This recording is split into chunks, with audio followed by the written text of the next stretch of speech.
Perhaps, that was what Brian thought. Unfortunately, he didn't know I was way smarter than he could ever imagine. One of the policemen removed the cuffs from my hands and handed me the device that was connected to the hidden CCTV camera that had been installed earlier. I had done that when I saw Brian and my wife kissing. I didn't tell Martha because she would think I made that up. I had hidden cameras installed in every nook and cranny of that mansion. The officers were amongst my beneficiaries. They weren't corrupt but had saved me from being kidnapped when I returned to the country. Since then, I repaid their kind gesture by placing them on my payroll, though I knew they were just doing their job. There was no way I would let that goodwill slip by. I watched as the two lovebirds celebrated their success. "Cecilia, I didn't know you were this good," said Brian. "Your acting was top-notch too," Cecilia added. "It amazes me how you managed to send your brother to jail. I will do that over and over again. I hate him with passion. And her? Does she really deserve what befell her?" The room fell silent as they watched Martha. She was just unfortunate to have fallen in love with the wrong man. And me? What's my fate? Did I also fall in love with the wrong man? "Come here," he said, and she walked up to him. "I love you. You know that, right? Don't feel pity for Martha. Leo decided her fate when he fell in love with her. Cheer up, my love. We have to implement our next plan." I wasn't surprised. I shook my head. Just then, the ambulance arrived. "To the morgue downtown," I told the officer driving, and he steered us towards that direction. I watched as two nurses entered the room and carried my beloved away. Some guests were whispering and sobbing while others were shocked when the ambulance drove off. Of course, Brian and Cecilia tagged along as they drove her to the morgue. We got there before the ambulance. I got in and stayed out of sight. Only the mortician knew I was there. The lovebirds left almost immediately, and then, the mortician said she could open her eyes. My beloved opened her eyes and got up. I smiled. I knew she wasn't dead, but I was wondering what she was up to by pretending. She must have paid the mortician earlier to pretend she was really dead. Was it really worth it? The mortician asked her, dying for love. Yes. I have no regrets. Thank you for helping out. She must have booked a taxi already because a car pulled up outside and she left immediately. We trailed her to a cheap motel uptown. What was she really up to? One of the policemen followed her and came back with her room number.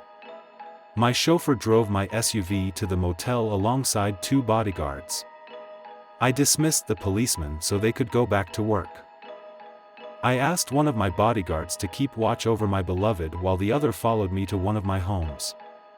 I was already exhausted and needed to freshen up. My bodyguard informed me moments later that my beloved was at the police station to see me. I thought she had totally forgotten about me.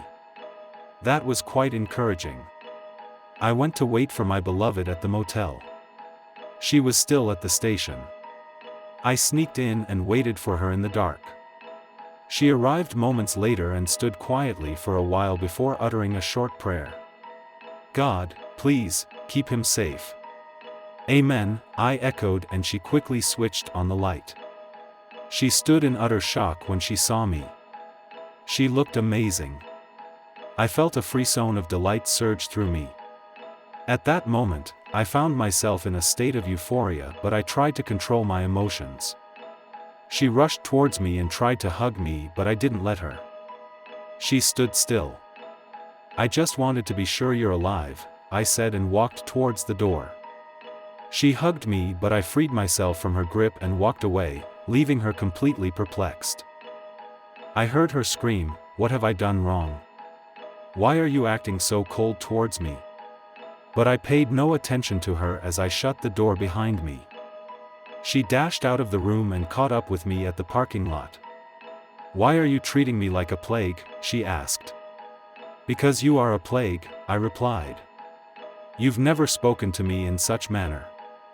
What has come over you, my love? Don't ever call me that. If I was your love, you wouldn't have married my brother. But I'm not married to Brian. What does it matter? You were going to marry him anyway. You chose my freaking brother over me. I didn't know he was your brother. And when you did, what difference did it make? You still chose him. I don't want to ever set my eyes on you again. You disgust me. That was a lie. The mere sight of her gladdened my soul. I entered my SUV and zoomed off. I saw her through my rearview mirror crying. It was not my intentions to hurt her, but I could not help it. Why did she choose Brian? Why? The more I thought about it, the angrier I got. I went to the pool when I got home. I could not think straight any longer. Why did my beloved choose to die instead of my brother who I actually wanted dead? She saved his life and pretended to die instead. And the fool actually thought she was dead and felt no remorse. I will deal with Brian for toiling with my beloved, I swore beneath my breath. He would curse the day their paths crossed. The next morning, my account officer called. He wanted me to authorize a check Brian had taken to the bank. I did not. He must have forged my signature. Brian should have known the bank would call me for confirmation. I thought he was smarter than that. I went to the motel. I would have asked my bodyguard who kept watch over her throughout the night to bring her to my abode, but I respected her a lot and had to go there myself. My beloved was delighted to see me. I was too, but I didn't let my emotions show. Can we talk? I asked. I'm sorry I chose him over you, she said. I just didn't want to come between you and your wife. And Brian was a better option? I didn't know he was your brother. You knew you were getting engaged to my brother. That party was in honor of your engagement to my brother. You knew I was hurting, but you didn't care about my feelings. Did you love him that much that you threw away everything we shared? My love meant nothing to you anymore. I was becoming tensed. I exhaled. Why did you go to the police station? She looked at me surprised, but I didn't let her talk. If Brian didn't wish you dead, would you have cared if I got jailed for murder? I would, my love, she said. Why else did you spare my brother's life and sent me to jail? I interrupted her. I didn't send you to jail. Brian did. No. You did. If you didn't pretend you were dead, I wouldn't have been arrested. That's not true. Brian knew you poisoned the wine. Were you really going to murder your brother? Yes. And when I saw you exchange the poisoned wine with another one, I got furious. I could have poisoned it as well, but then, I had a rethink. The love I feel for you isn't worth anyone's life. Which is why I've decided to let you go. Please, don't leave me, she begged me. I discovered Brian wanted you dead by all means. I had to think of a way to save your life. You should have warned me. You wouldn't have believed me. Says who? He's my brother and a mischievous being. He's the black sheep of the family and has always envied my success. You can never guess how many times he has hired thugs to kidnap me. I have always known Brian hated me, but I never thought he had no atom of love for you. That was so disheartening, she said. Worst of all, was the fact that he wanted me dead. The thoughts of that alone broke my soul. Truthfully, I had no affection for him, but I was willing to sacrifice my happiness for him because he treated me like a queen. And me? I asked out of jealousy. You've always been there for me and went out of your way to please me. You two are incomparable. But the way he treated me, I thought it was out of love. Unfortunately, it was just to spite me. Yes. He used me to get to you. I realized that too late. Brian went from being loving and caring to a beast. She went on to tell me how she met Brian few weeks after the wedding, that I bumped into her. Though, I wasn't in love with him, she said. I couldn't ignore the fact that he was strikingly handsome. When I got to know him better, I fell in love with his demeanor. He never talked much and had a very calm nature. He looked like he could never hurt a fly. How deceptive his appearance was. He would talk about you like you were his mentor. Brian can be dramatic at times, I said. He practically worshipped you and always talked about how you loved and adored your wife and would want our marriage to be like yours. I looked forward to meet his brother till that fateful day when he took me to your home and I realized he had been talking about the love of my life all along. My heart began to burn with jealousy. If you adored your wife that much, there was no way you would divorce her and marry me. Brian knew I loved you. He must have been watching me. I don't even know how he got Cecilia to do his biddings. He's in love with her, said Martha. Brian loves no one but himself. He's the most selfish being I know. You should have warned me. I tried to as a jealous lover. There was no way I would throw his shortcomings at your face. We all have our flaws, you know. Please, forgive my shortcomings. I studied her for a while. Grab your things. I can't let you spend another night here. I took her home and one of my bodyguards informed me that they just watched the CCTV footage where Brian plotted with Cecilia to pay someone to take my life in jail. I smiled. Brian finally gave me the evidence I needed to send him to jail, alongside my dearest wife, Cecilia. I had only let this linger because I wanted to know what Martha was up to. Now that I know she still loved me, there was nothing that could stop me from putting Brian in his place.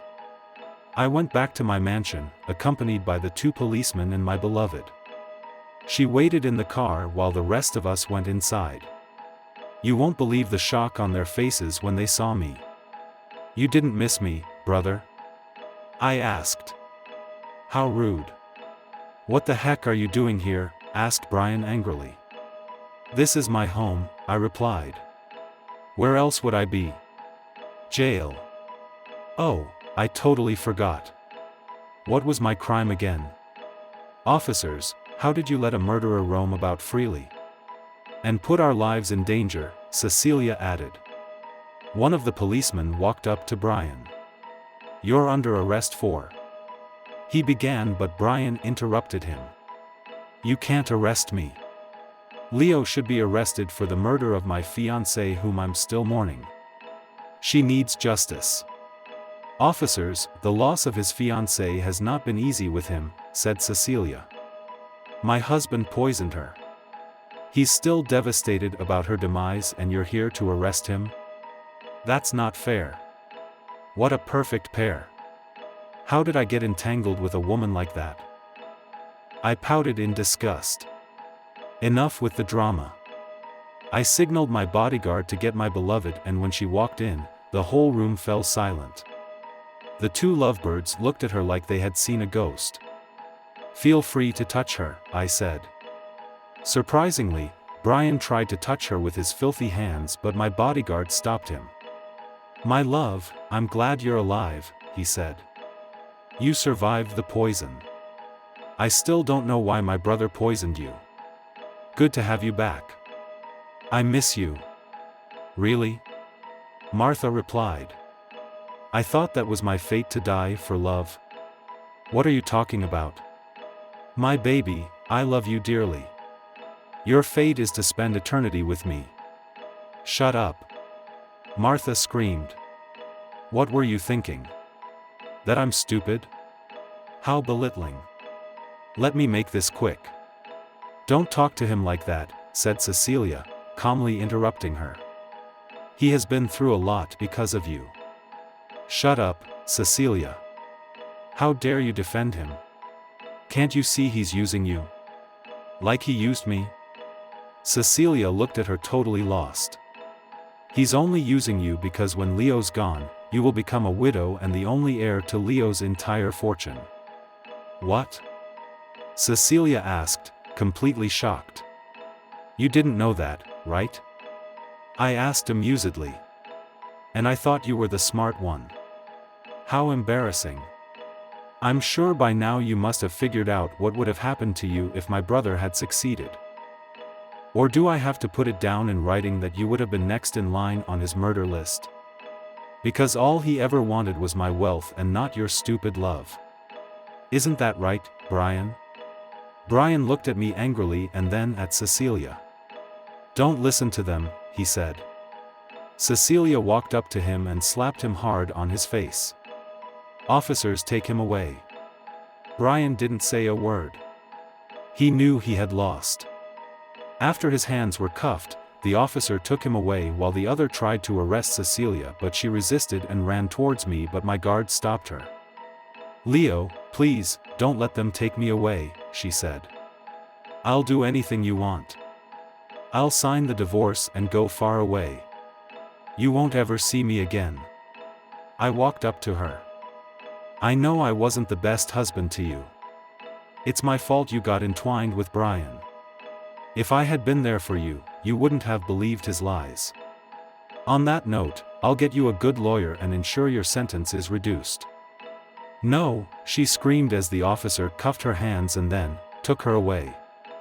I heaved a sigh of relief. Don't scare me like that again. I thought I lost you to my brother. I'm right here with you, she said.